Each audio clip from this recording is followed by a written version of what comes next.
ऐका ऐका भाविक भक्तजन हो, श्री लक्ष्मी व्रताची कथा, गुरुवारची कहाणी.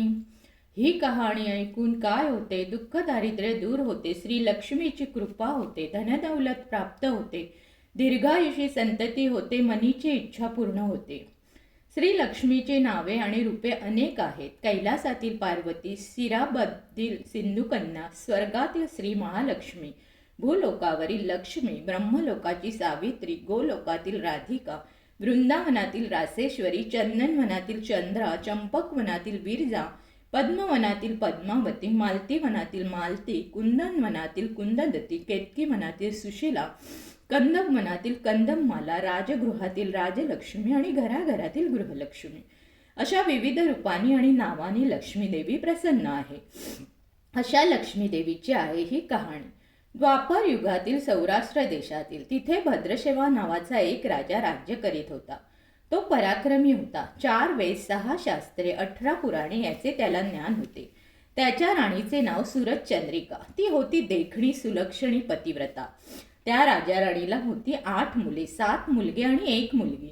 त्या मुलीचे नाव होते श्यामबाला. एकदा श्री लक्ष्मी देवीच्या मनात आले की आपण त्या राजाच्या राजगृहात राहावे, म्हणजे राजा प्रजेला अधिक सुख देईल. गरिबाकडे राहिले तर तोच सारी संपत्ती खाऊन टाकेल.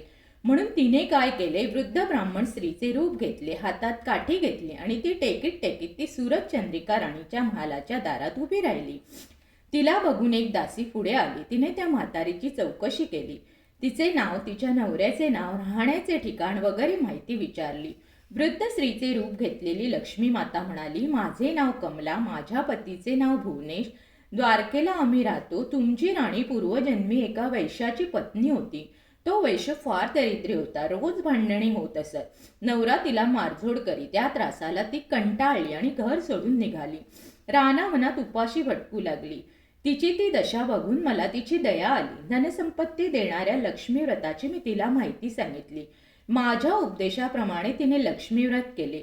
लक्ष्मी देवी प्रसन्न झाली. त्यामुळे त्यांचे दारिद्र्य संपले. संतती संपत्तीने घर भरले. आनंदी आनंद झाला. पुढे ते दोघे निधन पावली. लक्ष्मी व्रत केल्यामुळे ती दोघे लक्ष्मी लोकात वैभवात राहिली. जितकी वर्षे लक्ष्मी व्रत केले तितकी 1000 वर्षे त्यांना सुखोपभोग मिळाले. आता तर त्यांना राजकुळात जन्म लाभलेला आहे. परंतु त्या राणीला लक्ष्मी व्रताचा विसर पडला. ती आठवण करून देण्यासाठी मी मुद्दाम इथे आले आहे. ते ऐकून त्या दासीने तिला लक्ष्मी व्रताची माहिती विचारली. पूजाविधी विचारला. वृद्ध रूपधारी लक्ष्मीने तिला लक्ष्मी व्रताची माहिती व महती सांगितली. मग ती दासी त्या वृद्ध स्त्रीचे उपकार मानून तिचा निरोप राणीला सांगण्यासाठी गेली. राजवैभवात लोळणाऱ्या राणीला आपल्या ऐश्वर्याचा फारच गर्व झाला होता. ती उन्मंत झाली होती. म्हातारीचा निरोप ऐकून ती तावातावाने आली आणि त्या वृद्ध ब्राह्मण स्त्रीला फटकळपणाने खूप बोलली, धक्काबुक्कीही केली. ती वृद्ध स्त्री म्हणजे प्रत्यक्ष लक्ष्मीच होती हे काही राणीला कळले नाही. राणीचा उद्धटपणा बघून लक्ष्मीने तिथे न राहता स्वस्थानी जाण्याचे ठरवले. ती तिथून निघाली. थोड्याच अंतरावर तिला श्यामबाला भेटली. तिला सगळी हकीकत कळली. तिने त्या वृद्ध स्त्रीची क्षमा मागितली. तेव्हा लक्ष्मीला तिची दया आली. तिने श्यामबालेला लक्ष्मी व्रताची माहिती सांगितली. तो दिवस म्हणजे मार्गशीर्ष महिन्यातला पहिला गुरुवार होता. श्यामबालेने भावभक्तीने लक्ष्मी व्रत केले. त्यामुळे सिद्धेश्वर नावाच्या एका राजाच्या मालाधर नावाच्या राजपुत्राशी तिचा विवाह झाला. सर्व वैभव मिळाले. ती आपल्या पतीसह राजवैभवात नांदू लागली. इकडे लक्ष्मीचा कोप झाल्याने राजा भद्रशवा व राणी सुरतचंद्रिका यांचे राज्य गेले. वैभव ऐश्वर गेले आणि त्यांची अन्नान्न दशा झाली. एके दिवशी सुरतचंद्रिका आपल्या पतीस म्हणाली, आपला जावई राजा आहे, खूप श्रीमंत आहे. त्याच्याकडे जा, आपले हाल सांगा. त्याला दया येईल आणि तो काही संपत्ती देईल. त्याप्रमाणे भद्रशवा जावयाच्या राज्यात गेला. एका तळ्याच्या काठी विश्रांती घेण्यासाठी बसला. तो श्यामबालेच्या दासी पाणी नेण्यासाठी तेथे आल्या. त्यांना भद्रशवा दिसला. दासीने त्याचे नावगाव विचारले. त्याने सर्व सांगितले. तो श्यामबालेचा पिता आहे हे कळल्यावर दासी धावत धावत श्यामबालेकडे गेल्या. तिला सर्व हकीकत सांगितली. श्यामबालेने आपल्या पित्याला मोठ्या थाटामाटाने आपल्या राजवाड्यात आणले. आदर सत्कार केला. नाना परीचा पाहुणचार केला. तो परत जायला निघाला तेव्हा तिने एक हंडा भरून धन दिले. भद्रशवा घरी आला. सुरतचंद्रिकेला आनंद झाला. तिने हंडा उघडला. तो काय, हंड्यात द्रव नव्हते, कोळसे भरलेले होते. लक्ष्मीच्या अवकृपेने हा चमत्कार घडून आला होता.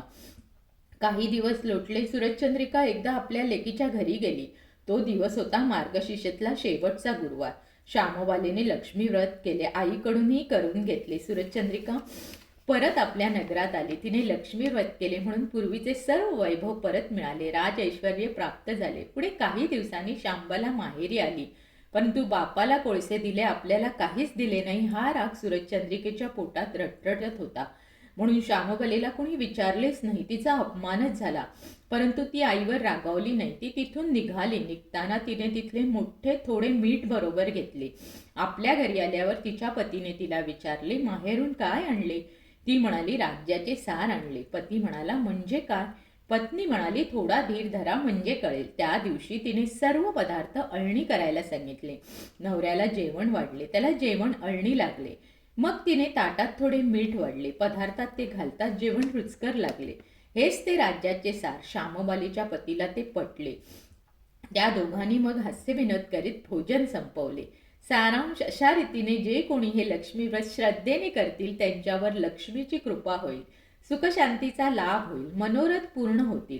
मात्र श्रीमंती आल्यावर उतू नये, मातू नये, लक्ष्मीव्रत करायला चुकू नये, प्रत्येक गुरुवारी पोथी वाचायला विसरू नये, अशी ही श्री लक्ष्मी कथाची कथा, गुरुवारची कहाणी सफळ संपूर्ण. ओम श्री लक्ष्मी देवी नमः.